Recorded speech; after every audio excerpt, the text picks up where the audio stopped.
After winning weeks in football and volleyball, the Chos, like the Jeffersons, are moving on up. Hello everybody, I'm Ian Nikkel, and today we're breaking out the brooms. UCO went over to the natural state and naturally won all 4 games this weekend. Hello everyone, I am live from Chad Richardson Stadium for the 5A state championship between the Guthrie Blue Jays and the Carl Albert Titans. Carl Albert is looking for their 19th football state championship, which would tie them with Ada for most all time.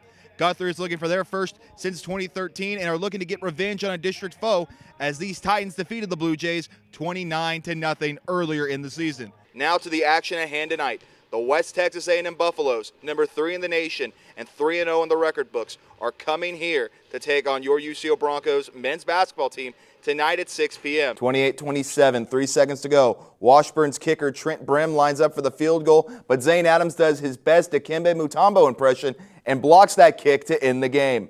The Haskell native had 7 tackles and a forced fumble on Saturday as well. To Queens, the Mets are looking to finish off the Phillies in Game 4. We fast forward to the 6th inning. Philly up 1-0, and then Francisco Lindor hits a grand salami 398 feet. Then, after the Dort missed 3, Isaiah Joe with the rebound gets it over to Chet Holmgren, and he puts Jokic on a poster. In San Diego, Manny Machado hits a line drive to left, and like Limp Bizkit, that ball keeps rolling, and the Padres keep scoring.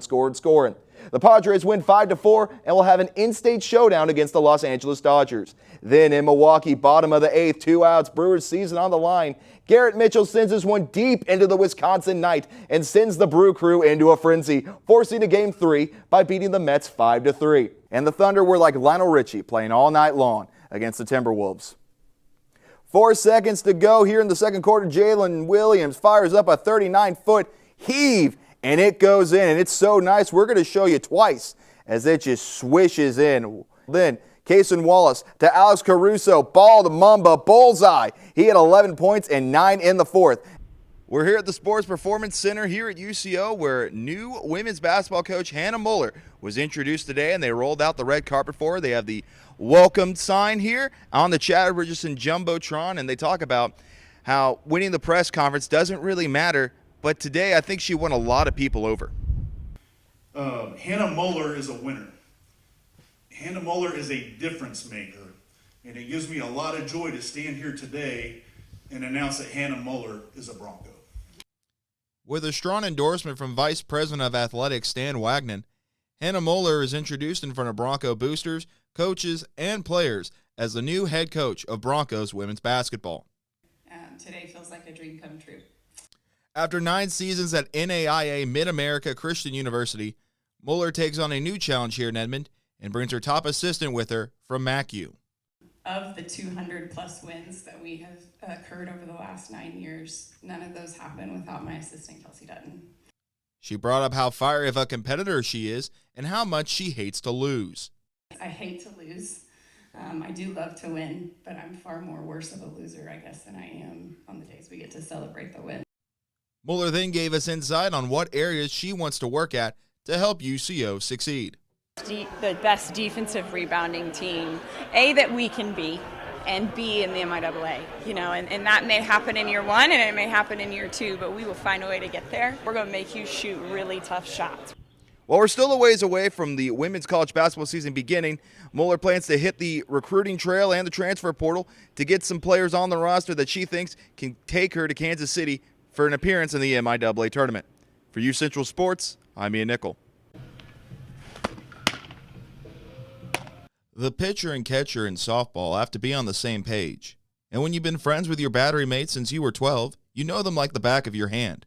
But it didn't start out that way for UCO softball stars Taryn Ritz and Lane Smith. And I thought she was weird because I had no idea what Binger was. Meeting Taryn was a weird experience because she acts the same now as she did when we were 12, so the humor was always still there, and I was just like this weird kid. While they didn't come in a package deal at first, it worked out that way with Smith committing 2 weeks before Ritz, and the phone call Lane received from Taryn coming at an odd time.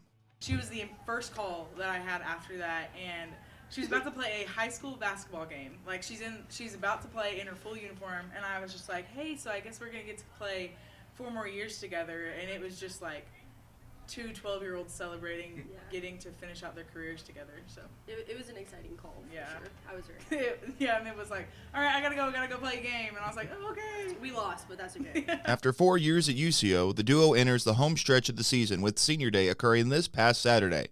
All the emotions are being felt as the 2025 season draws to a close. From themselves and head coach Cody White. Just to celebrate them on Senior Day, that's the exciting part, but it's also bittersweet because they bring so much to our team. I'd do anything for her, and yeah, this is hard. It's gonna be a tough one to end for sure. I think Taryn's just the kind of person that, she just keeps you going, and no matter what the situation is. And like she said, we've been through what feels like this crazy roller coaster, and for it to come to an end, it's hard to think about our softball careers, but I know that the friendship is always there. For U Central Sports, I'm Ian Nikkel.